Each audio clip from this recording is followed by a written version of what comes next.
Jemaat yang Tuhan kasihi, salam dalam nama Tuhan Yesus Kristus. Mari saat ini kita tenangkan hati kita sejenak sebelum kita memulai ibadah kita, agar hati kita terfokus kepada Tuhan kita. Saat teduh.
Amin.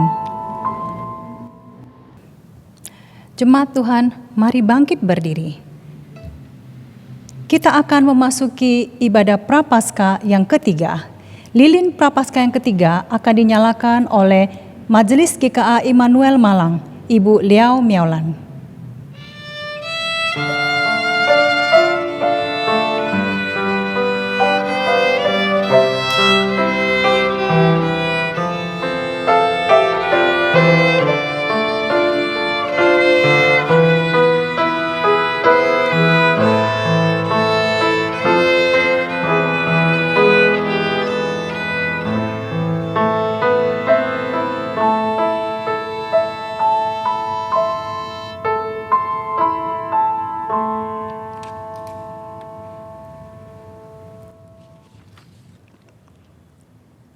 Dengarkanlah panggilan ibadah ini. Biarlah semuanya memuji-muji Tuhan, sebab hanya namanya saja yang tinggi luhur, keagungannya mengatasi bumi dan langit. Biarlah kita mengikuti panggilan ibadah ini, kita memuji-muji Tuhan di dalam ibadah Prapaskah yang ketiga ini. Kita mulai ibadah ini dengan pengakuan bahwa pertolongan kita adalah daripada Tuhan yang menciptakan langit dan bumi, yang tetap memelihara segenap ciptaannya dengan kasih setia dan yang tidak pernah meninggalkan hasil perbuatannya sampai selama-lamanya. Turunlah atas kita sekalian damai sejahtera, anugerah dan kasih dari Allah Bapa, Allah Putra, dan Allah Roh Kudus. Amin. Pemazmur memberitahu kita, hanya nama Tuhan saja yang tinggi luhur. Keagungannya mengatasi bumi dan langit. Karena itu, hanya kepada Dia saja kita patut memberikan penghormatan tertinggi. Penghormatanku.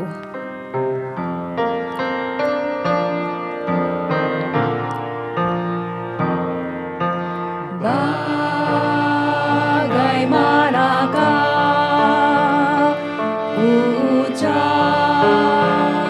syukur padamu, aku tak layak, namun Kau mengasihi daku.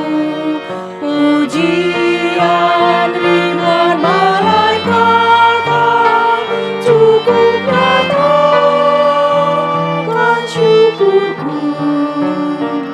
Aku jadi sebagaimana diriku. Semua itu Kau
Mari kita berdoa. Kami serahkan ibadah ini kepadamu sebagai penghormatan kami yang tertinggi, ya Allah kami, karena Engkau sajalah yang tinggi luhur karena segala karyamu. Terimalah ibadah kami ini, Allah kami, Allah Bapa, Putra, dan Roh Kudus. Amin. Jemaat dipersilakan duduk kembali. Orang yang sudah sungguh-sungguh mengenal Tuhan Yesus akan mengalami perubahan hidup yang nyata. Ketika ia membandingkan hidup barunya dengan hidup lamanya, ia akan melihat perbedaan yang bisa disesalkan. Ku sesal akan diriku.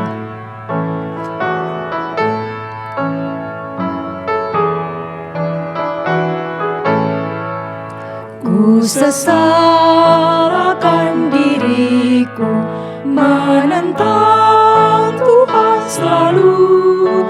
Acaplah lemah imanku, menolakkan kasih-Mu. Dengan congkak kataku, hanya cinta diriku. Dengan congkakku berkata, hanya cinta diriku. Dengan kasih-Mu yang besar, taklukkanlah si aku. Jadikan aku milik-Mu, untuk masyhurkan nama-Mu. Sandar rahmat kataku, hanya mengasihi-Mu. Sandar rahmat-Mu kataku, hanya mengasihi-Mu. Saudara, walaupun kita menyesal akan hidup lama kita, tetapi kadang-kadang kita masih saja jatuh dalam kebiasaan hidup lama kita. Dan itu mendukakan hati Tuhan. Jika kita mau ambil kesempatan ini, mari kita mengaku kepada Tuhan karena Dia menyediakan pengampunan sekarang. Mari kita berdoa secara pribadi untuk hal ini.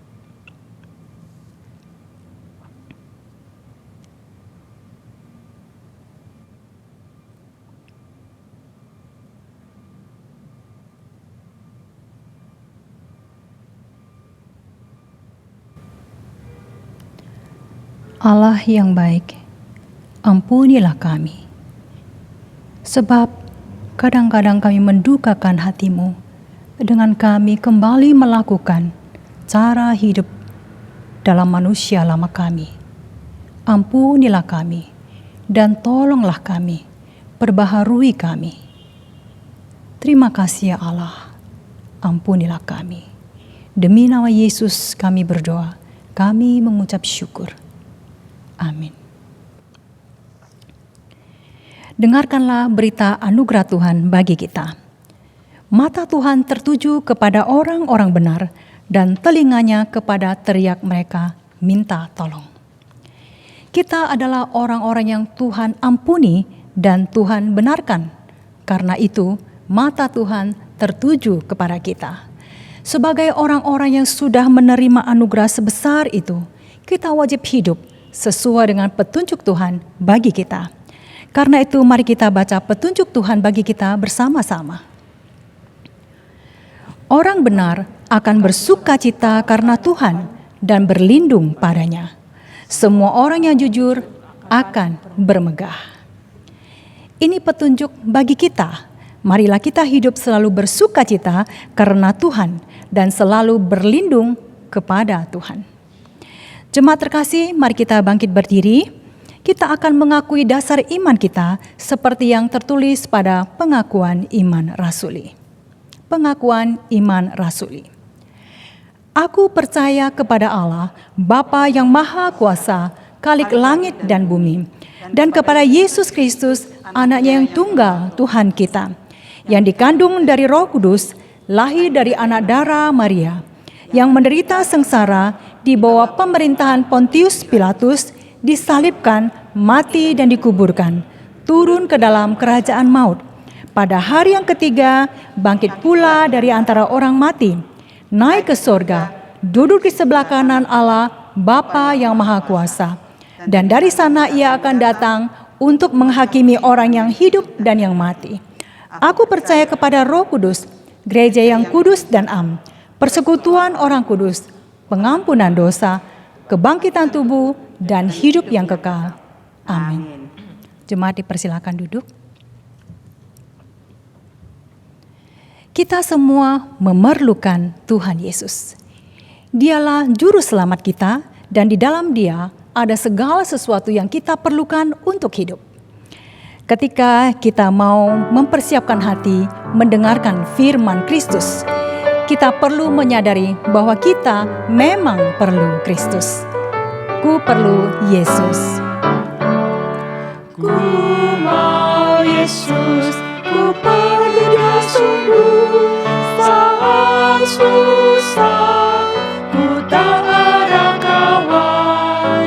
Ku mau Yesus, ku mau miliki Dia. Meski orang tak perlu Dia, ku perlu Yesus. Ku mau Yesus, ku mau Yesus. Setiap hari ku perlu. Siang hari ku perlu, awan gelap ku perlu. Tiap hari ku perlu Yesus. Ku mau Yesus, Dia yang ku perlu. Tak seorang yang mengampuniku. Ku mau Yesus, sewaktu ku susah. Dia penuh kasih dan setia, ku perlu Yesus.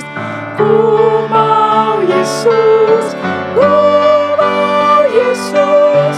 Setiap hari ku perlu. Siang hari ku perlu, awan gelap ku perlu. Tiap hari ku perlu Yesus.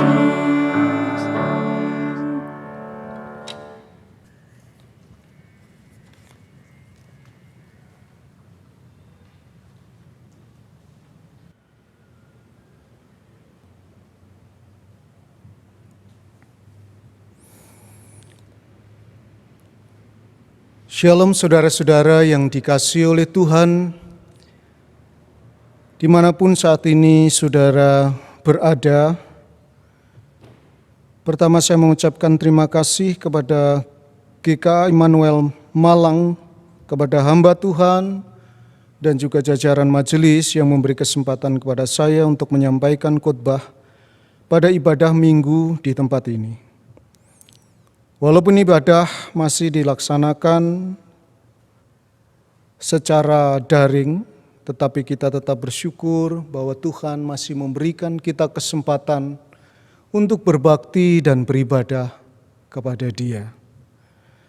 Saudara-saudara, izinkan saya menyampaikan salam damai sejahtera bagi kita sekalian. Kiranya di tengah-tengah segala kesulitan akibat pandemi ini, Tuhan memberikan kesehatan, Tuhan memberikan kekuatan, Tuhan memberikan perlindungan dan hikmat untuk kita bisa melalui hari demi hari di tengah-tengah segala kesulitan ini. Saudara, saya mengajak kita sekalian untuk menundukkan kepala dan berdoa sebelum kita belajar dan merenungkan firman Tuhan. Mari kita tundukkan kepala dan kita berdoa. Tuhan yang penuh kasih, segala pujian dan syukur kami naikkan kepadamu, di mana di tengah-tengah kesulitan ini Engkau masih memberikan kami kesempatan untuk kami bisa beribadah dan berbakti kepada Tuhan. Dan di tengah peribadahan ini sebentar kami akan mendengarkan firman-Mu. Kiranya ya Tuhan, layakkanlah hamba-Mu ini untuk dapat menjadi sarana pemberitaan firman Tuhan yang suci dan kudus. Urapilah hamba-Mu dengan pengurapan Roh Kudus, menolong hamba-Mu dengan bijaksana dan hikmat untuk dapat menyampaikan firman Tuhan. Berkati seluruh sidang jemaat Tuhan di rumah mereka masing-masing saat ini. Kiranya firman Tuhan ini juga dapat didengar, dicerna, disimpan dalam hati, dan dilakukan dalam kehidupan sehari-hari. Ya, firman Tuhan yang akan kami dengar ini sungguh adalah menjadi lawatan Allah, memberikan kekuatan kepada kami sekalian untuk berjalan dalam segala kesetiaan di tengah-tengah dunia yang penuh dengan kejahatan ini. Ini doa kami ya Tuhan. Di dalam nama Tuhan Yesus kami berdoa. Amin. Saudara-saudara yang dikasihi oleh Tuhan Yesus Kristus, saat ini saudara-saudara, tema yang akan kita renungkan, tema khotbah yang akan kita renungkan adalah berbaliklah dari pengkhianatan. Berbaliklah dari pengkhianatan. Saya mengajak saudara sekalian membuka Alkitab kita masing-masing. Bacaan kita terambil dari Yohanes 18, ayat pertama sampai dengan yang ke-11. Saya akan membaca untuk kita sekalian, saudara bisa menyimak di dalam Alkitab saudara masing-masing. Setelah Yesus mengatakan semuanya itu, keluarlah ia dari situ bersama-sama dengan murid-muridnya, dan mereka pergi ke seberang sungai Kidron. Di situ ada suatu taman, dan ia masuk ke taman itu bersama-sama dengan murid-muridnya. Yudas yang mengkhianati Yesus tahu juga tempat itu, karena Yesus sering berkumpul di situ dengan murid-muridnya. Maka datanglah Yudas ke situ dengan sepasukan prajurit dan penjaga-penjaga bait Allah, yang disuruh oleh imam-imam kepala dan orang-orang Farisi, lengkap dengan lentera, suluh, dan senjata. Maka Yesus yang tahu semua yang akan menimpa dirinya, maju ke depan dan berkata kepada mereka, "Siapakah yang kamu cari?" Jawab mereka, "Yesus dari Nazaret." Katanya kepada mereka, "Akulah dia." Yudas yang mengkhianati dia berdiri juga di situ bersama-sama mereka. Ketika ia berkata-kata kepada mereka, "Akulah dia," mundurlah mereka dan jatuh ke tanah. Maka ia bertanya pula, "Siapakah yang kamu cari?" Kata mereka, "Yesus dari Nazaret." Jawab Yesus, "Telah kukatakan kepadamu, akulah dia. Jika aku yang kamu cari, biarkanlah mereka ini pergi." Demikian hendaknya supaya genaplah firman yang telah dikatakannya, "Dari mereka yang engkau serahkan kepadaku, tidak seorang pun yang kubiarkan binasa." Lalu Simon yang membawa pedang menghunus pedang itu, menetakkannya kepada hamba imam besar dan memutuskan telinga kanannya. Nama hamba itu Malkus. Kata Yesus kepada Petrus, "Sarungkan pedangmu itu. Bukankah aku harus minum cawan yang diberikan Bapa kepadaku?" Saudara-saudara, berbahagia adalah orang yang mendengar firman Tuhan, namun tidak hanya mendengar, mereka yang berbahagia adalah yang mendengar dan melakukan firman itu dalam kehidupan sehari-hari. Saudara-saudara yang dikasihi oleh Tuhan Yesus Kristus, tema kita adalah berbaliklah dari pengkhianatan. Pertanyaannya adalah, apakah tema khotbah ini masih relevan untuk kita percakapkan saat ini? Saudara-saudara, setidaknya pada masa sebelum dan sesudah Paskah, ada 2 murid yang dikhotbahkan, banyak diangkat sebagai khotbah atau cerita sekolah minggu. 2 murid itu yaitu Petrus dan yang kedua yaitu Yudas. Saudara-saudara, bila kita mengingat mereka adalah 2 dari 12 murid Yesus. Mereka adalah 2 dari 12 orang yang telah melewati suka dan duka bersama dengan Yesus selama kurang lebih 3 tahun. Tetapi kalau kita memperhatikan, membaca Alkitab, membaca Injil, maka Injil dengan jujur, penulis-penulisnya dengan jujur menceritakan bahwa 2 orang itu, yang pertama menyangkal dan yang kedua mengkhianati. Maka saudara bisa kita katakan di sini bahwa khotbah ini tetap relevan untuk kita saat ini, yaitu untuk mengingatkan kita, siapapun saya dan saudara, siapapun kita, berapa lama kita telah mengikut Dia, sesibuk apapun kegiatan pelayanan kita, apapun jabatan kerohanian kita, tetap ada potensi kita bisa jatuh, bisa menyangkal, bahkan bisa jadi mengkhianati. Kalau 2 murid tadi dari antara 12 itu, yaitu Petrus dan juga Yudas, 2 orang yang begitu dekat, melewati waktu demi waktu, hari demi hari, minggu demi minggu, bulan demi bulan, tahun demi tahun, begitu dekat dan bersama-sama dengan Yesus. Menyibukkan diri dalam pelayanan bersama dengan Yesus. Masih toh mereka masih bisa menyangkal yang satu, dan kemudian yang satu lagi mengkhianati. Maka kemudian demikian juga kita, bisa jadi potensi untuk menyangkal atau mengkhianati itu bisa juga kita alami. Olehnya saudara, khotbah ini biarlah akan menjadi satu peringatan bagi kita, seperti rambu-rambu jalan yang memberi peringatan agar kita terus waspada dalam perjalanan kita. Khotbah ini hendaknya nantinya akan menjadi rambu-rambu perjalanan dalam perjalanan iman kita yang panjang, untuk kita senantiasa berhati-hati, berwaspada, berjaga-jaga, merenung diri dalam-dalam, dan bila mana diperlukan, kita bertobat. Nah saudara-saudara, bacaan kita yang kita baca dalam Yohanes pasal 18 ayat pertama sampai di 11, ini adalah salah satu catatan dari 4 penulis Injil tentang bagaimana Yudas mengkhianati Yesus.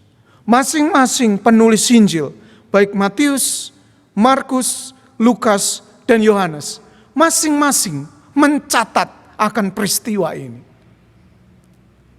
Roh Kudus memberikan wahyu kepada mereka, mendorong mereka untuk mencatat peristiwa ini. Masing-masing memiliki sudut pandang dan tambahan catatan yang berbeda-beda. Saya yakin ini menjadi satu peringatan juga, bahwa Roh Kudus mendorong mereka menulis, berarti ada sesuatu yang harus terus diingat-ingat dari peristiwa ini. Nah saudara-saudara, kalau misalkan kita melihat dalam Kamus Besar Bahasa Indonesia, kata khianat itu memiliki arti yaitu perbuatan yang tidak setia, perbuatan yang penuh dengan tipu daya, perbuatan yang bertentangan dengan janji.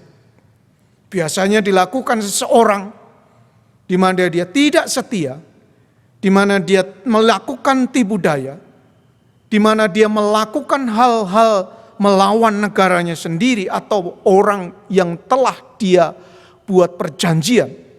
Biasanya itu dilakukan pada negara, kepada teman sendiri, atau bahkan kepada pasangan.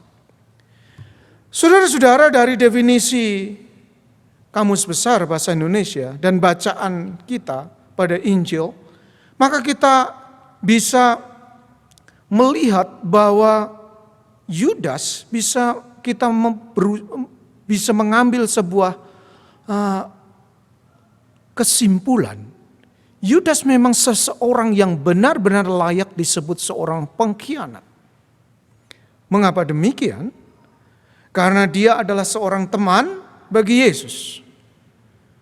Dia juga seorang murid bagi Yesus. Dia adalah orang yang dekat, banyak menerima hal-hal yang baik dari Tuhan Yesus. Bahkan kemudian Yudas menyusun rencana yang amat sangat jahat kepada orang yang telah menyebut dia murid, kepada orang yang telah menyebut dia sahabat, kepada orang yang memilih dia menjadi orang yang begitu dekat dan khusus bagi dia. Yudas merancangkan hal yang begitu jahat, yaitu merancangkan penjualan gurunya sendiri. Maka layaklah saudara-saudara, Yudas ini disebut pengkhianat. Saudara, penulis Injil, kalau kita melihat dalam 4 Injil saudara, penulis Injil memiliki kesan yang sangat buruk kepada Yudas ini. Jadi menyematkan satu kata yang sangat buruk kepada dia. Saudara-saudara, dalam Alkitab terjemahan baru terbitan LAI, ada 7 ayat Alkitab yang menyebut menyebut nama Yudas Iskariot. 5 ayat tentang Yudas Iskariot ini dihubungkan dengan kata kerja mengkhianati. 1 ayat tentang Yudas Iskariot dihubungkan dengan kata benda pengkhianat. Dan 1 saja ayat yang dihubungkan dengan kata menyerahkan. Kesan negatif ini disematkan oleh penulis-penulis Injil kepada Yudas oleh para penulis Injil. Dalam catatan Yohanes yang tadi kita baca, Yohanes menambahkan beberapa catatan untuk menegaskan betapa ini adalah tokoh yang jahat. Bahwa tokoh ini, Yudas ini sungguh-sungguh seorang yang benar-benar merancangkan pengkhianatannya dengan baik. Informasi itu kita dapat salah satunya yaitu pada ayat ketiga kita mendapati di mana Yudas bersama rombongan banyak orang mendatangi Yesus. Tapi kemudian ayat yang kedua, di sana ada keterangan yang dicatat dan ditambahkan oleh Yohanes yang tidak didapati di dalam 3 Injil lainnya, yaitu Yudas yang mengkhianati Yesus juga tahu tempat itu. Karena Yesus sering berkumpul di situ dengan murid-muridnya. Saudara, dalam catatan Yohanes ini sepertinya Yohanes ingin katakan kepada pembacanya, ini Yohanes ini benar-benar seorang pengkhianat.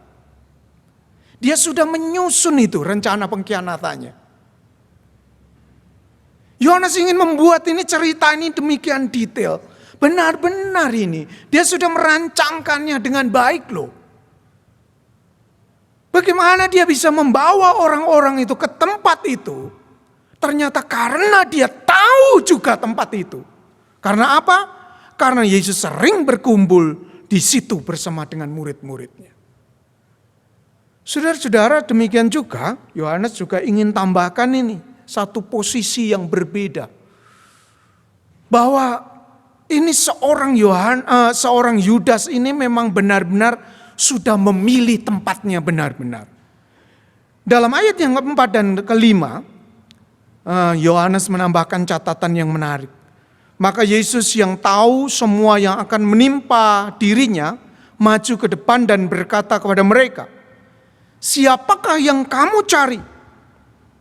Jawab mereka, "Yesus dari Nazaret." Katanya kepada mereka, "Akulah dia." Yudas yang mengkhianati dia berdiri juga di situ bersama-sama dengan mereka. Mereka di sini menunjukkan yaitu orang-orang yang bersama-sama dengan dia, prajurit-prajurit yang bersama-sama dengan dia, orang-orang banyak yang bersama-sama dengan dia, yang berencana untuk menangkap Yesus. Yohanes ingin menambahkan cerita ini agar pembacanya tahu itu loh, posisinya jelas sekali, bahwa dia sudah mengambil posisi di situ. Saudara-saudara yang dikasihi oleh Tuhan Yesus Kristus, mungkin kita jadi bertanya-tanya, kok bisanya ya Yudas ini mengkhianati seorang Yesus? Kok bisa-bisanya?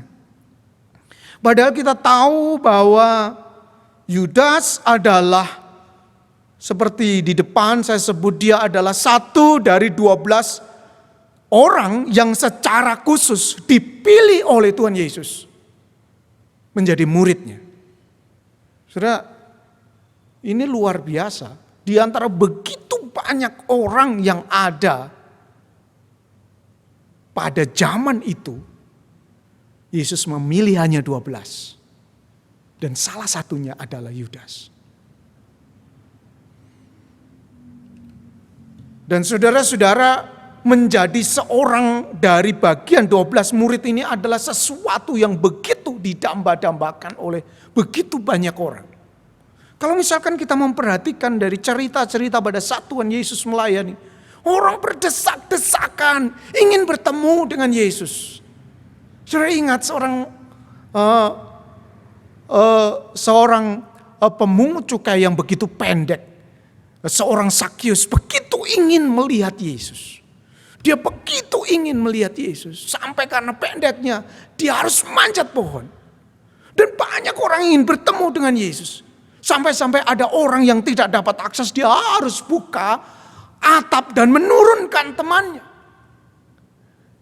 Saudara, menjadi 12 murid Yesus, ini adalah hal yang begitu istimewa. Orang ingin melihat, orang ingin meraba, ingin orang berdekatan. Dan tidak semua orang bisa. Tapi Yudas adalah 12 orang di antara orang yang terdekat itu. Satu dari 12 orang yang terdekat itu. Demikian juga saudara, tidak hanya itu, menjadi murid berarti dia memperoleh pengajaran-pengajaran yang khusus. Lebih dalam lagi dari begitu banyak orang yang ada pada masa itu. Saudara, pernah satu kejadian, Tuhan Yesus memberikan perumpamaan seorang penabur. Dan kemudian banyak orang tidak mengerti. Kemudian muridnya bertanya, "Guru, jelaskanlah kepada kami arti perumpamaan itu." Luar biasa Tuhan Yesus menjawab demikian. "Kepadamu diberikan karunia untuk mengetahui rahasia kerajaan sorga, tapi kepada mereka tidak. Berbahagialah matamu karena melihat dan telingamu karena mendengar.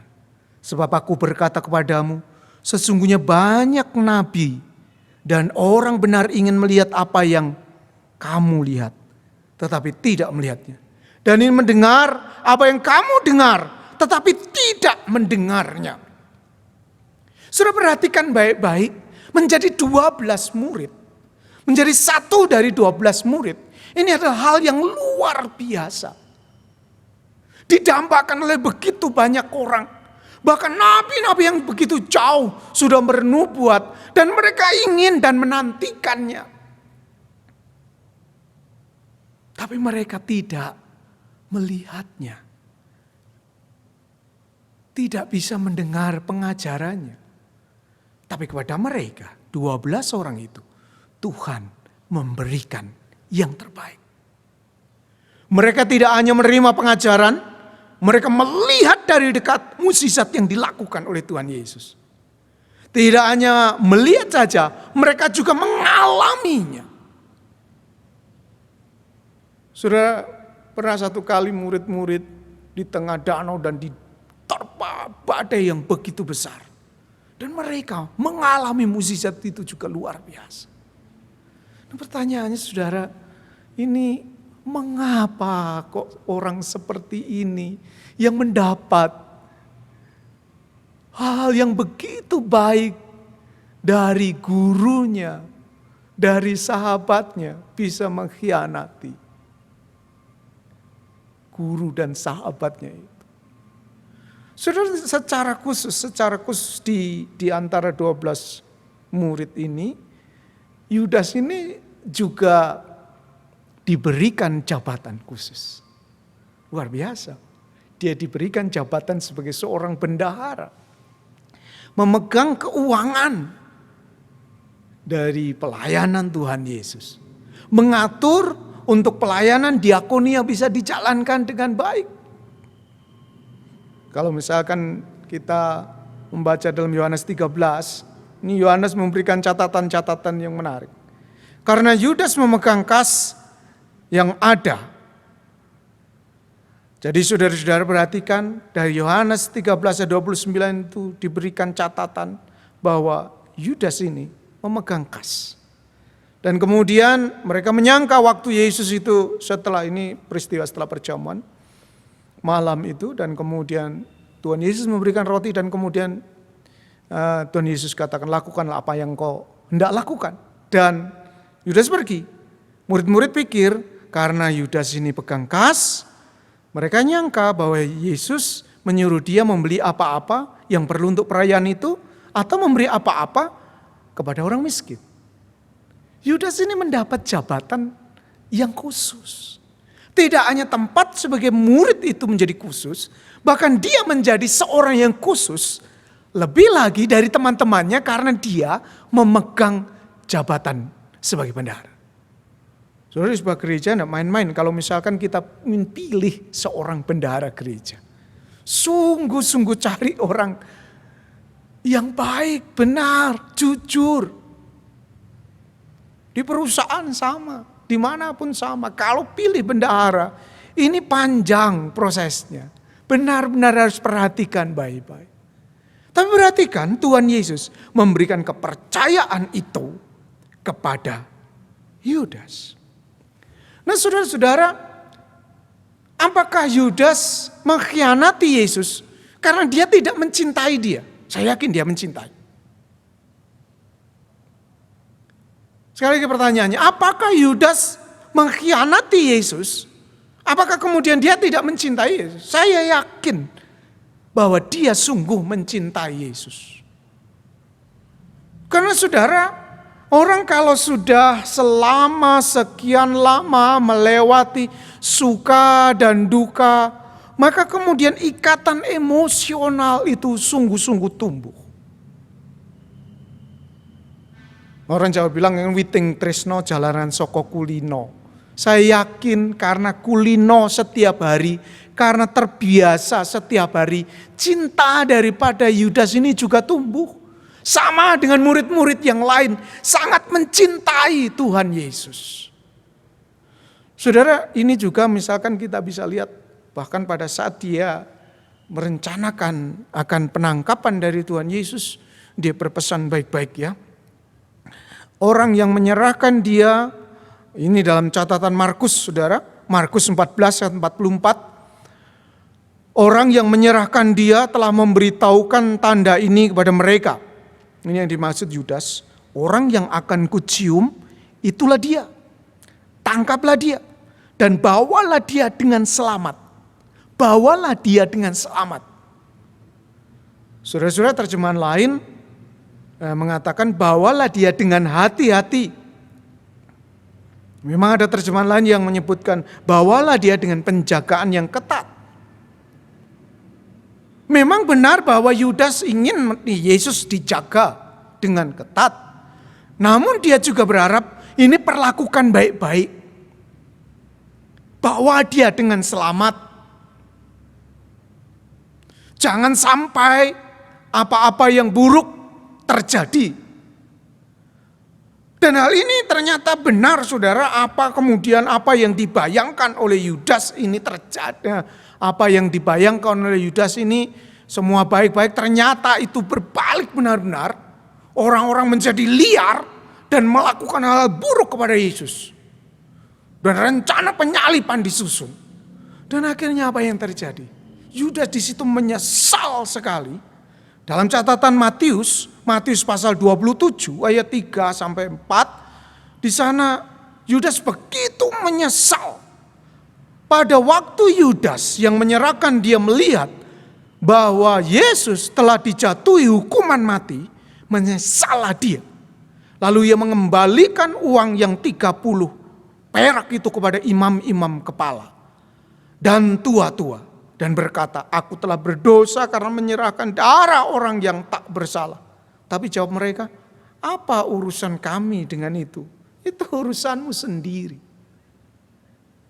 Sudah, dari percakapan ini kita dapat menangkap Yudas menyesal karena dia begitu mencintai Yesus. Sudah, betapa menyesalnya dia, ya, orang yang begitu baik selama 3 tahun. Orang yang begitu baik kepada dia, penuh kasih kepada dia, penuh perhatian kepada dia.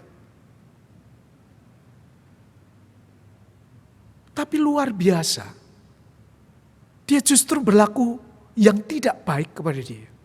Dia begitu menyesal. Dia merasa bahwa saya telah membalas cinta Tuhanku dengan sesuatu yang buruk. Yudas begitu mencintai dia, mencintai Yesus. Dan akhirnya hal buruk terjadi, dia begitu menyesal.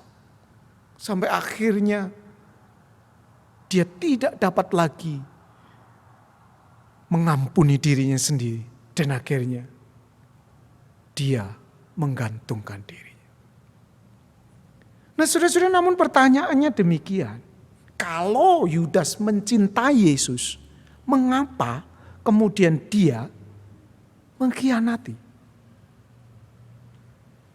Kalau kemudian dia ini adalah orang yang begitu mencintai Yesus seperti murid-murid yang lain, kenapa dia mengkhianati Yesus? Nah, saudara-saudara, ternyata kalau misalkan kita baca dalam catatan Yohanes juga, kita mendapati rupanya ada benih-benih cinta yang lain yang akhirnya menggeser cinta Yudas kepada Yesus. Ada benih-benih cinta yang lain yang menyebabkan cinta Yudas kepada Yesus itu teralihkan.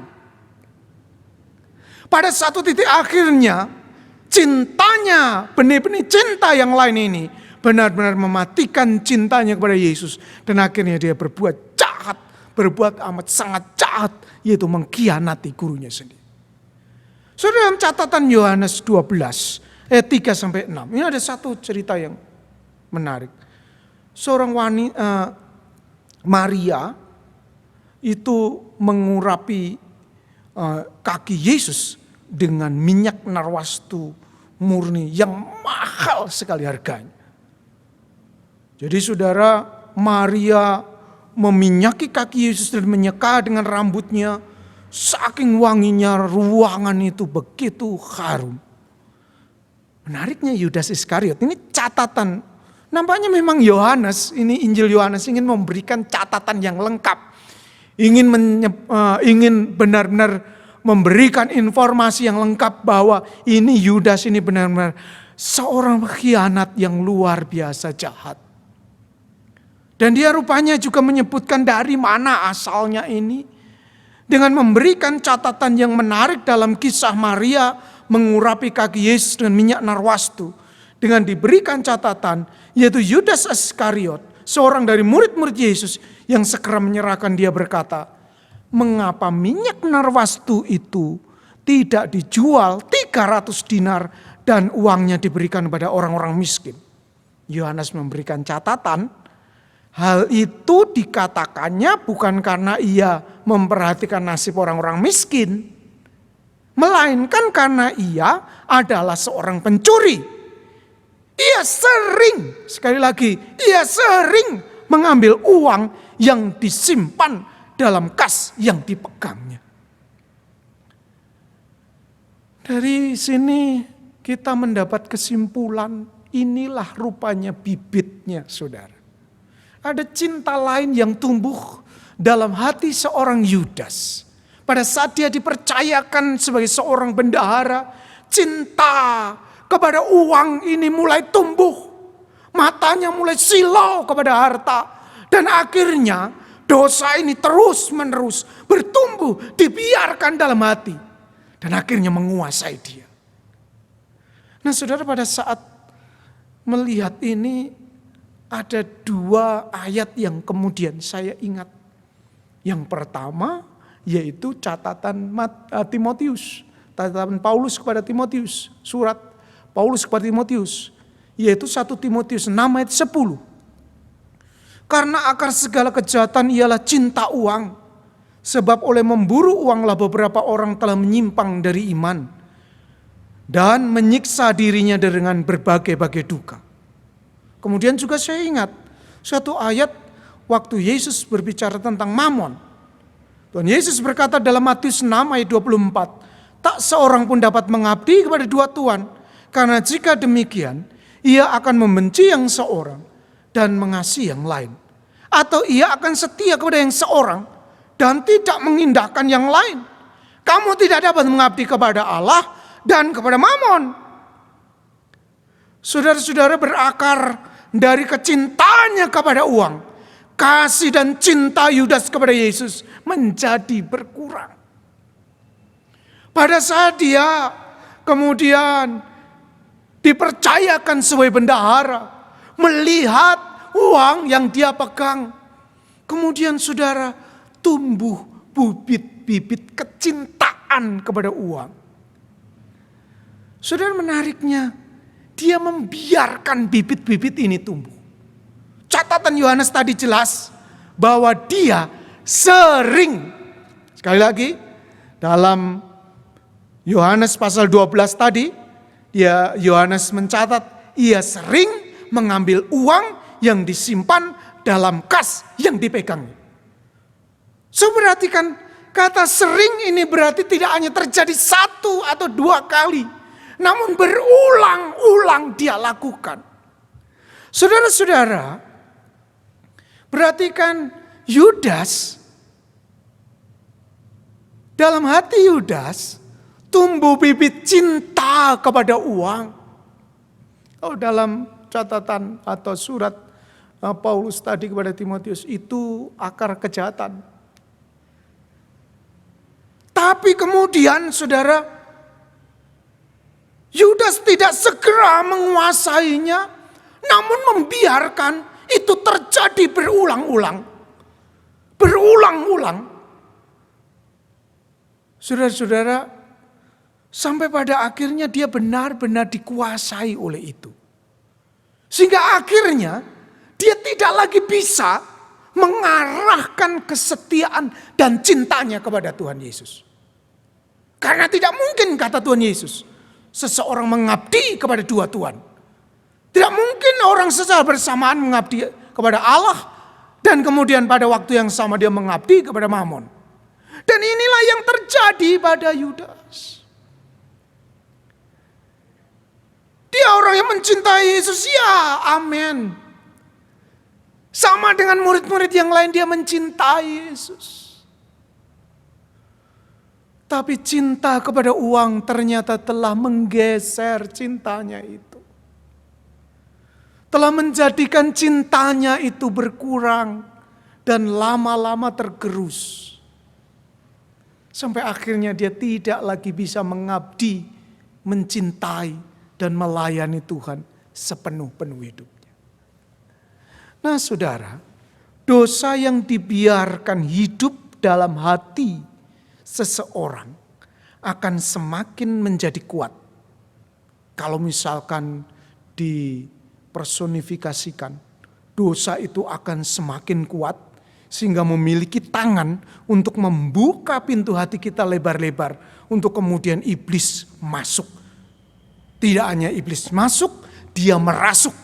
Tidak hanya merasuk, kemudian dia merusak.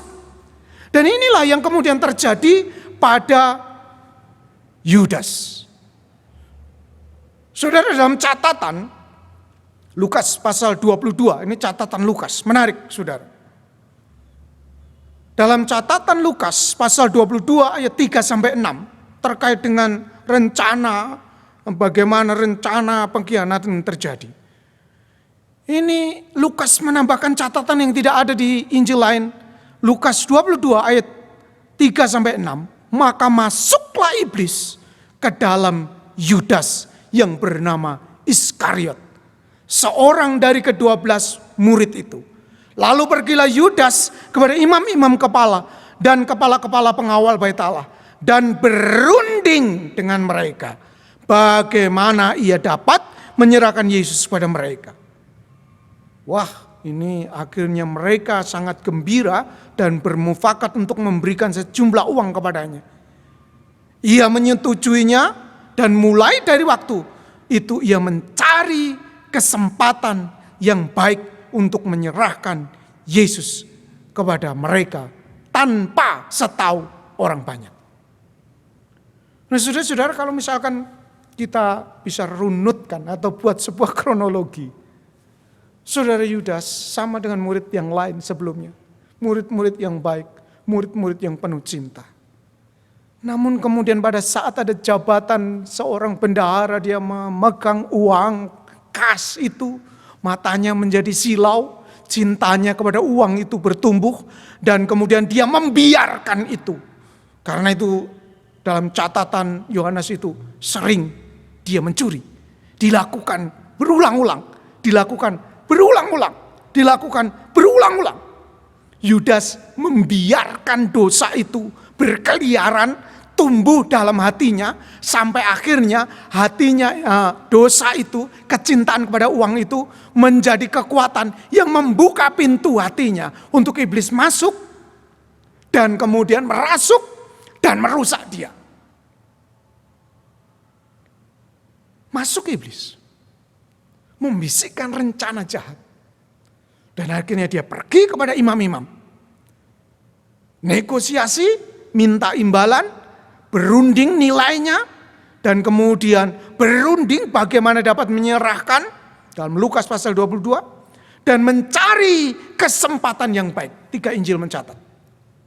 Akhirnya pengkhianatan yang keji itu terjadi.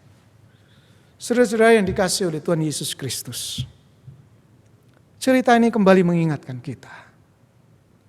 Saudara, tidak serta-merta saudara bisa menyangkal atau kemudian mengkhianati Tuhan. Tapi bisa saja itu akan terjadi dalam diri kita pada saat kita membiarkan dosa-dosa berkeliaran dalam hati kita.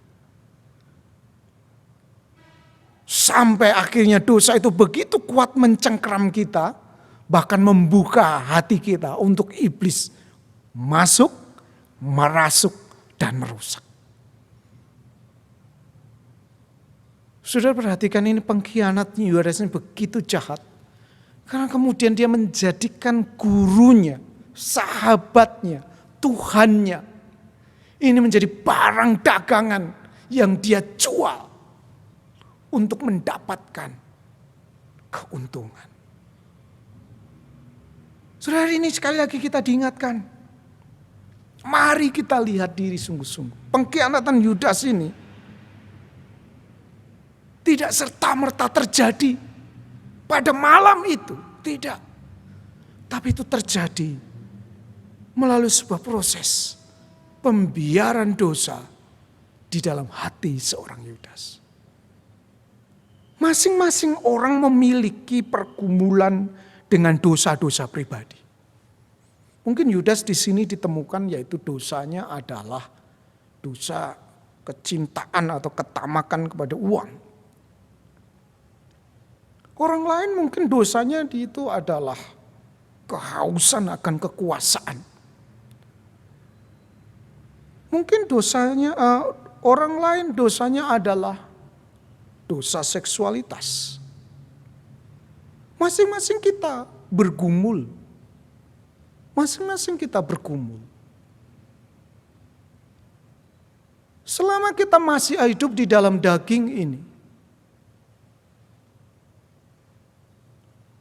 di mana kita memiliki keinginan mata, keinginan daging, dan keangkuhan hidup. Saudara-saudara, kita masih memiliki potensi untuk kemudian jatuh. Dosa masih berusaha menggoda kita. Kita memang sudah percaya, saya percaya, saudara percaya.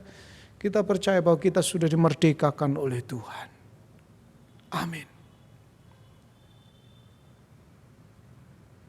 Namun saudara, pada saat kita ditebus oleh Tuhan, kita harus dalam pikiran kita, harus memerangi dosa-dosa yang saat itu sudah membekas dalam pikiran kita, membentuk kita sedemikian rupa. Kita memiliki dosa-dosa, ada orang mengatakan dosa-dosa favorit, di mana itu saja kita jatuh. Itu saja. Kalau dalam bahasanya Yohanes tadi, sering di situ-situ saja. Saudara, mari saat ini kita lihat sungguh-sungguh dalam hati kita. Kita lihat baik-baik dalam hati kita. Apakah ada dosa-dosa yang kita biarkan berkeliaran terus di dalam hati kita? Semakin lama semakin kuat, semakin lama semakin kuat. Jangan sampai kemudian dia menjadikan dosa itu memiliki kekuatan untuk buka pintu hati kita dan akhirnya membuat iblis masuk, merasuk dan merusak. Cerita ini sangat menarik. Biarlah kita ingat sungguh-sungguh hari ini. Kita diingatkan sungguh-sungguh. Mari dalam masa raya Prapaskah ini kita mengingat. Kita diingatkan. Jangan sampai kita jatuh seperti Yudas. Karena kita memelihara dosa. Pada saat kita pelihara itu. Pada saat kita pelihara itu. Dia semakin akan kuat. Semakin kuat. Semakin kuat. Mencengkram kita. Hari ini biarlah kita dengan hati yang sungguh berkata, Tuhan tolonglah saya. Tolonglah saya. Saya ingin lepas dari dosa-dosa saya. Mari kita masuk di dalam sebuah pengakuan suci kepada Tuhan. Pengakuan dosa itu sungguh-sungguh kita terus perbaharui. Untuk melihat diri sungguh-sungguh, Tuhan inilah pergumulan saya, tolong lepaskan saya.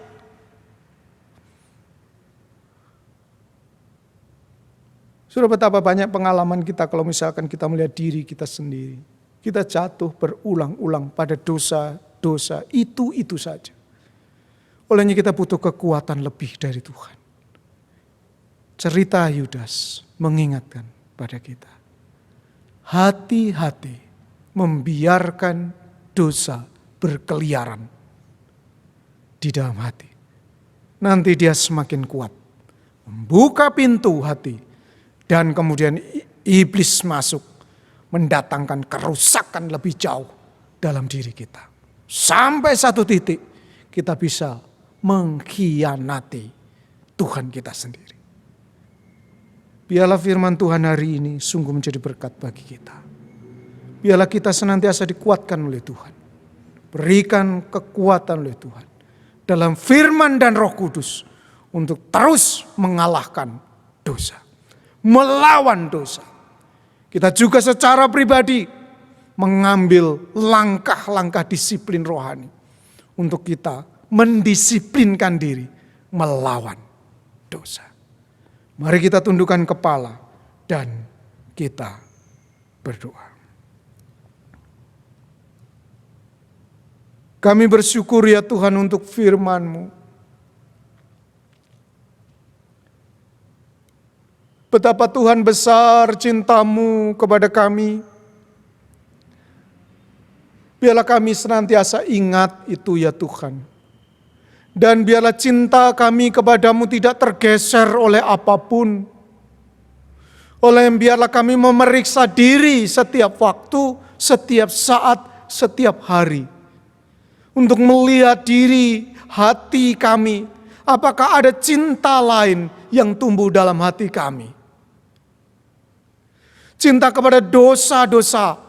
Cinta kepada hal-hal yang lain yang mau bisa menggeser cinta kami kepada Tuhan.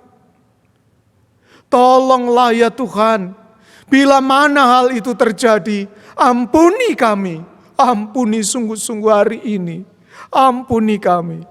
Dan bangkitkanlah kami dengan hati yang baru, cinta yang baru kepadamu. Agar kami dapat terus setia dalam perjalanan hidup yang masih Tuhan berikan kepada kami. Tuhan, penuhi kami dengan Roh Kudus-Mu senantiasa. Agar Roh-Mu itu memberikan kami kekuatan untuk hidup dalam kebenaran. Penuhi pikir dan jiwa kami dengan firman-Mu yang adalah kebenaran dan terang itu, agar perjalanan kami menjadi lurus sesuai dengan kehendak-Mu. Terima kasih ya Tuhan. Inilah doa kami. Kiranya firman-Mu hidup dan mengubahkan kami. Dalam nama Tuhan Yesus. Haleluya. Amin.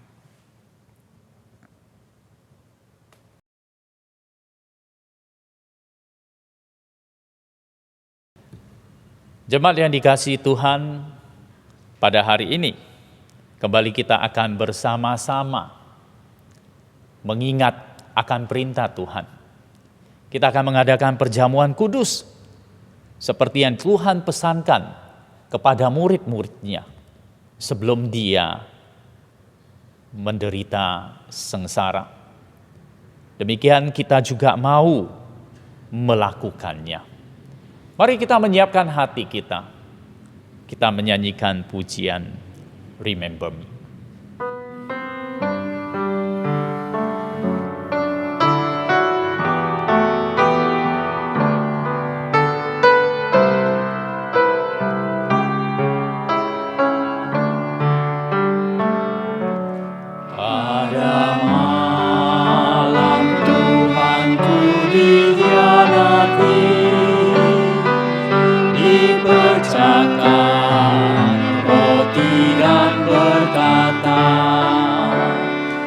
Ambillah jangan tubuhku untukmu, birulah darah tercurah bagimu, lakukanlah untuk mengenangku,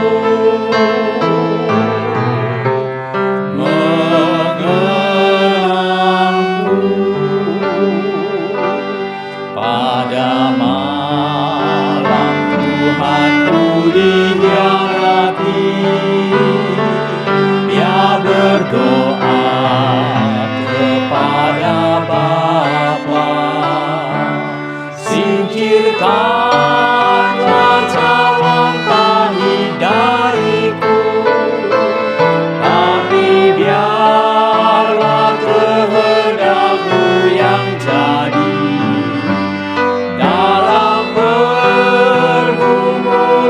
Kau mengingatku,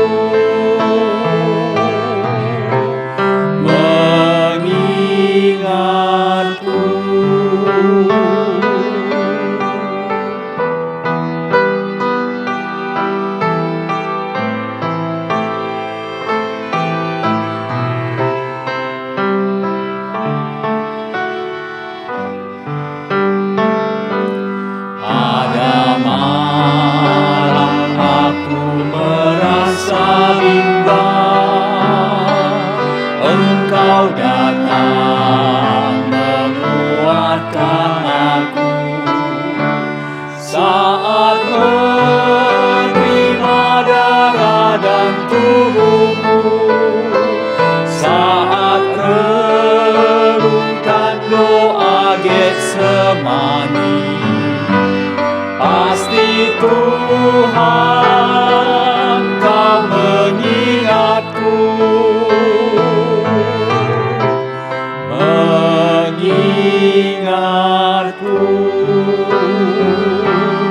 Tuhan mengingatku.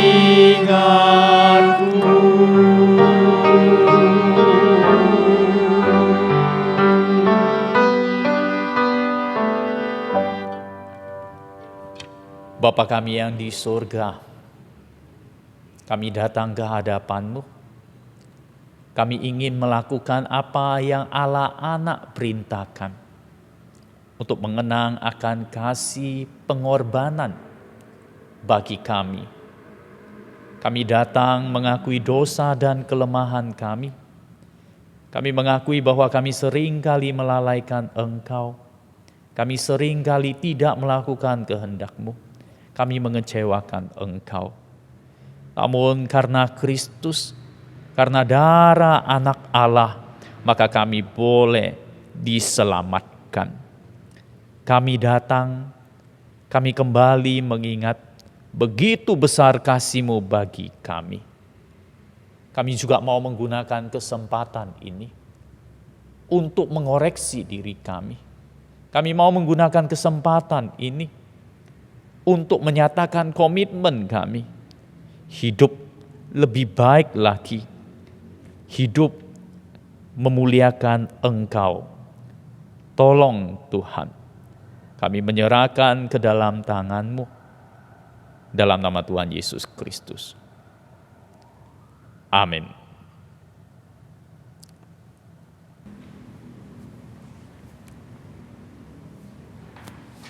Jemaat yang dikasihi Tuhan, ketika kita boleh bersama-sama menghampiri meja perjamuan, itu juga menandakan bahwa kita diberi kesempatan untuk terus memperbaharui diri kita, memajukan kerohanian kita. Tuhan masih mengasihi kita. Mari kita bersama-sama untuk menerima roti dan cawan. Saya persilakan untuk teman-teman yang membantu boleh naik ke atas mimbar.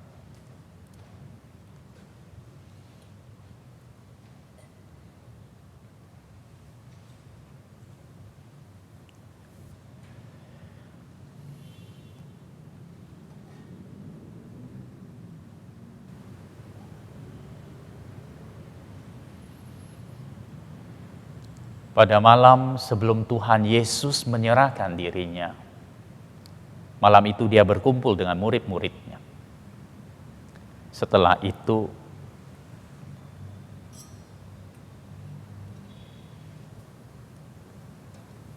ia mengambil roti, lalu mengucapkan berkat di atasnya.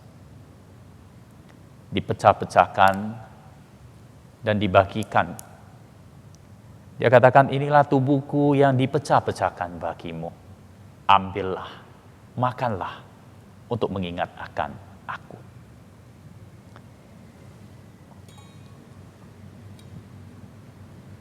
Setelah selesai makan, Tuhan Yesus mengambil cawan, lalu mengucapkan berkat di atasnya. Dia katakan cawan ini adalah perjanjian baru yang dimeteraikan oleh darahku, yang ditumpahkan bagi banyak orang untuk pengampunan dosa. Minumlah untuk mengingat akan aku. Bagi setiap kita yang sudah dibaptis, setiap kita yang mengaku Tuhan Yesus sebagai juru selamat, kita akan bersama-sama melakukan apa yang Tuhan perintahkan. Mari kita menyiapkan roti dan anggur kita.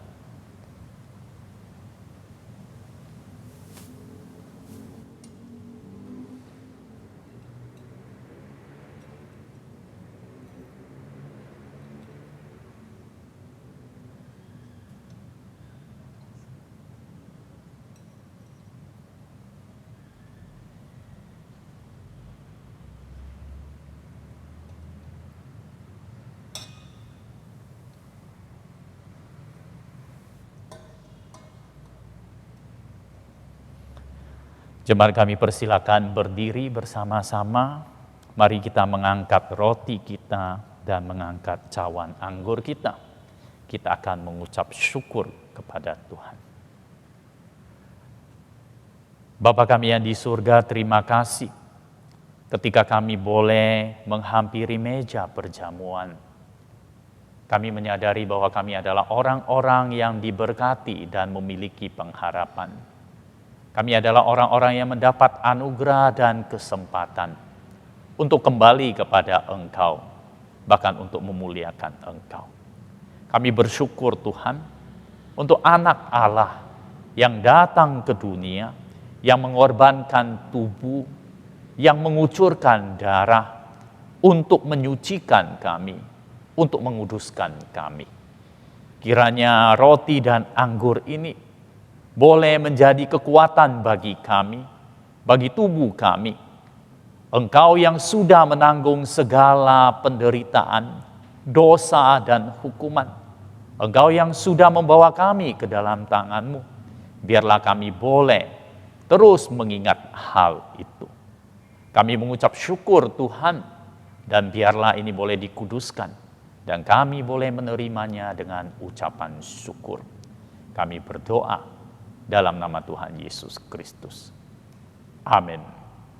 Mari kita mengangkat roti kita dan kita mengingat Tuhan Yesus mengatakan, "Akulah roti hidup yang turun dari surga." Roti ini adalah dagingku.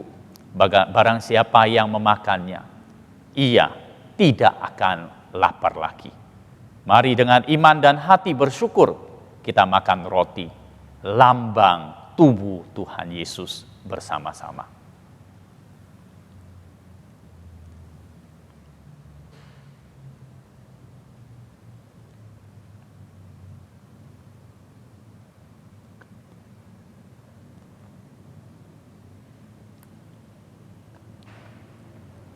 Mari kita mengangkat cawan kita. Tuhan Yesus mengatakan cawan ini adalah cawan perjanjian baru yang dimeteraikan oleh darahku, yang ditumpahkan bagi banyak orang untuk pengampunan dosa. Minumlah untuk mengingat akan daku. Mari dengan iman dan dengan hati bersyukur, anggur lambang darah Tuhan Yesus. Mari kita minum bersama-sama.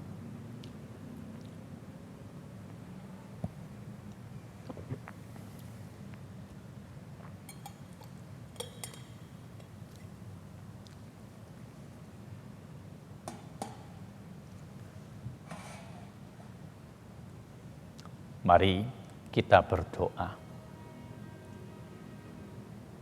Ya Allah yang baik, sudah kami lakukan apa yang Tuhan Yesus perintahkan. Biarlah apa yang kami lakukan itu kembali memulihkan kami, memberi kekuatan, memberikan konsistensi di dalam melakukan kehendak-Mu. Dan apa yang kami kerjakan, biarlah boleh menjadi saksi-Mu, mengabarkan kasih-Mu, dan memuliakan nama-Mu. Dalam nama Yesus Kristus, kami berdoa. Amin.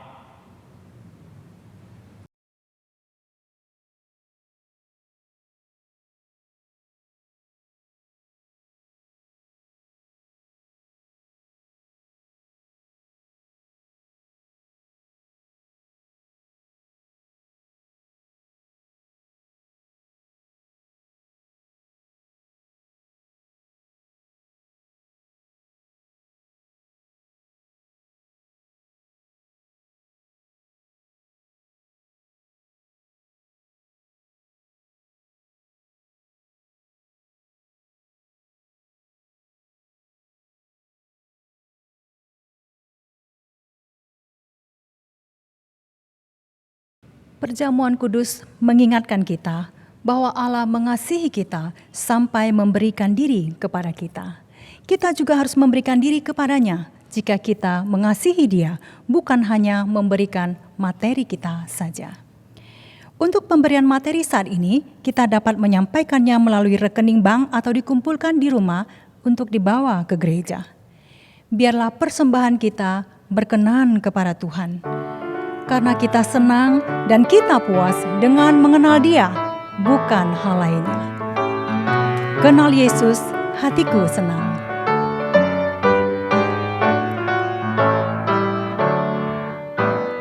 Kenal Yesus, hatiku senang di dalamnya.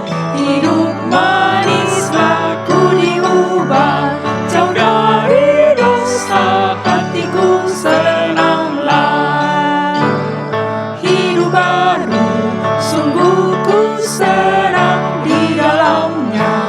lebih manislah ku diselamatkan olehnya, hatiku senanglah, sungguh senang, meski ada air mata di dalam Yesus, hatiku senanglah, ya tebusku, hatiku senang di dalamnya, hidup manislah ku berjalan menuju surga, hatiku senanglah, hatiku senanglah, hatiku senanglah.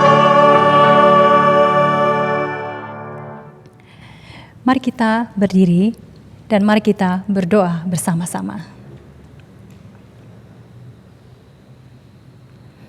Allah yang baik, kami mengucap syukur kepadamu karena pemeliharaanmu sepanjang hidup kami sampai saat ini.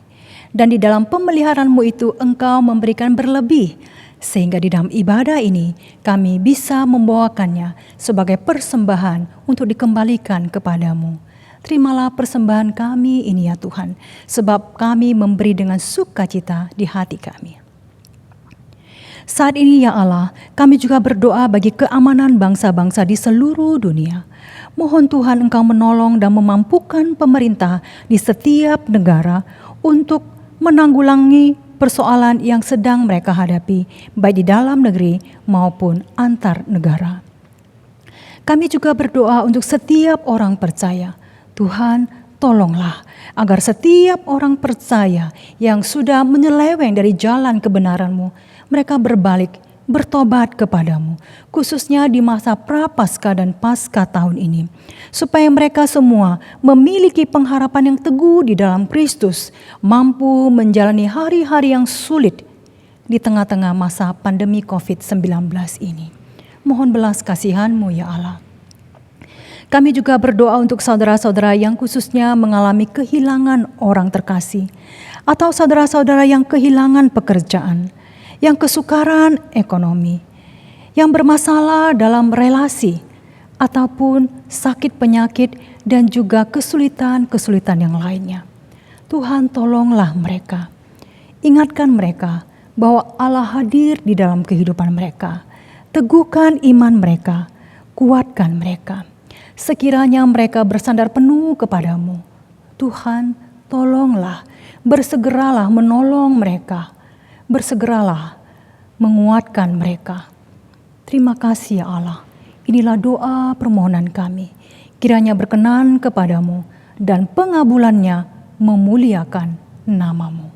Demi nama Yesus kami memohon, amin.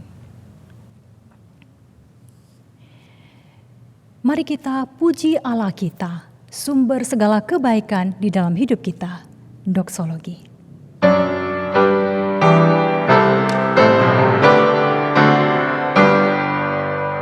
Puji Allah Bapa Putra, puji Allah Roh Kudus, ketiganya yang esa.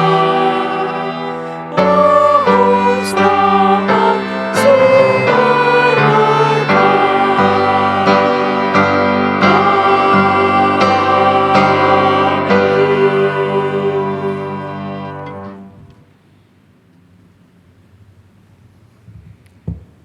Jemaat yang dikasihi oleh Tuhan, mari kita mengakhiri ibadah kita pada pagi hari ini dengan memohon berkat dari Tuhan.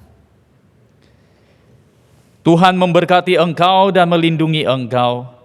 Tuhan menyinari engkau dengan wajah-Nya dan memberi engkau kasih karunia. Tuhan menghadapkan wajah-Nya kepadamu dan memberi engkau damai sejahtera. Berkat ini dimohonkan dalam nama Allah Bapa, Allah Anak, dan Allah Roh Kudus. Amin. Amin. Amin.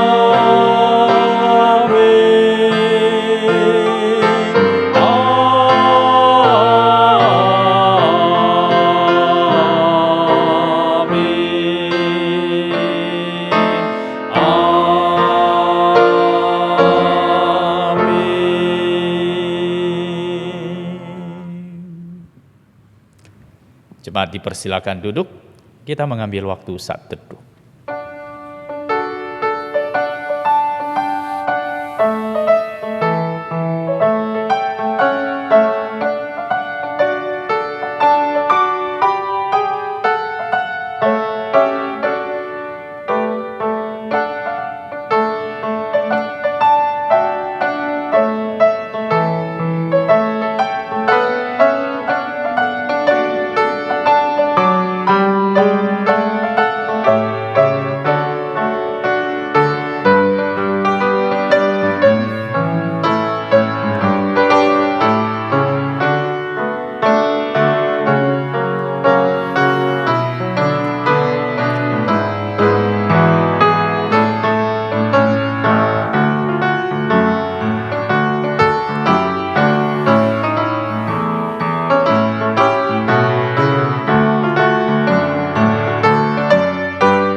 Selamat pagi jemaat yang dikasihi oleh Tuhan. Kembali kita boleh bersama-sama bersyukur kepada Tuhan. Karena ketika kita boleh beribadah kembali, maka itu adalah anugerah Tuhan bagi kita. Hari ini kita sudah memasuki minggu yang pertama pada bulan Maret tahun 2021. Sudah memasuki bulan yang ketiga. Hari ini juga kita mengingat akan persiapan kita Minggu Prapaskah yang ketiga.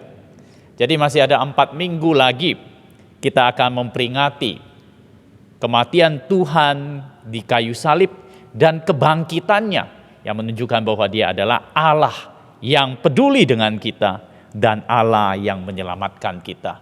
Dia memberi pengharapan kepada setiap kita yang percaya kepadanya. Mari kita gunakan waktu Prapaskah ini untuk boleh mengintrospeksi diri, kita boleh merenungkan kasih Tuhan, dan kita boleh memulai hal-hal yang baru di dalam kehidupan rohani kita dalam mengikut Tuhan. Pertama-tama menyambut setiap kita yang ikut beribadah. Kiranya kita boleh terus beribadah bersama-sama pada minggu-minggu selanjutnya. Dan berterima kasih kepada rekan-rekan yang hari ini sudah melayani. Baik pemimpin pujian, singer, pemain musik, bahkan teman-teman yang di sound system, dan mereka yang di multimedia. Khusus kepada Bapak Pendeta Yance Alexander Riung, kami mengucapkan terima kasih atas firman yang sudah dibagikan kepada kita.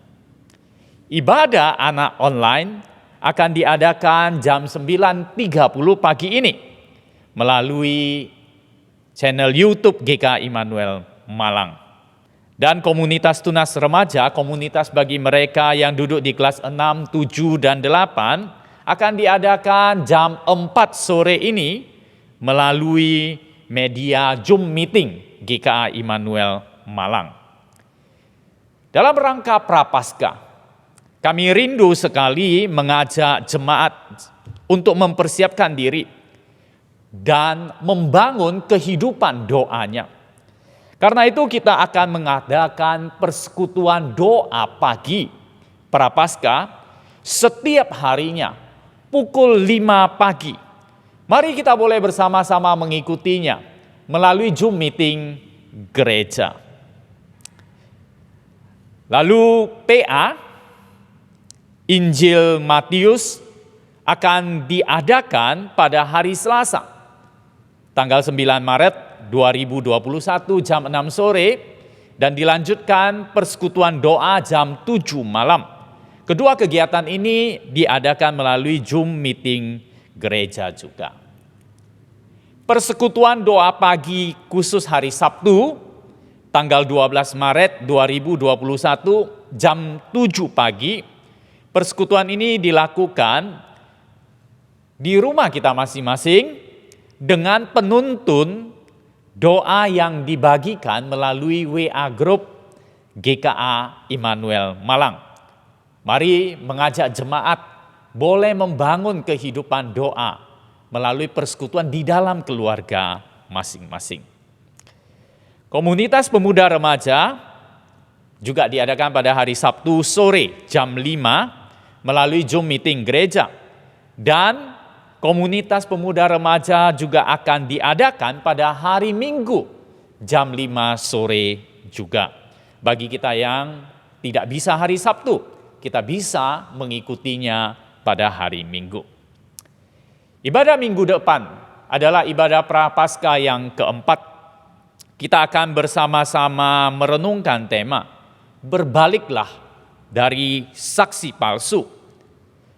Dengan pembicara Bapak Pendeta Tikijo Harjowono.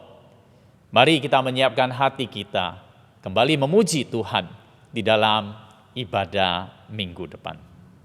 Demikian warta kita hari ini.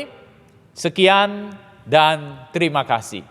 Sampai jumpa di dalam kegiatan gereja lainnya. Tuhan memberkati kita.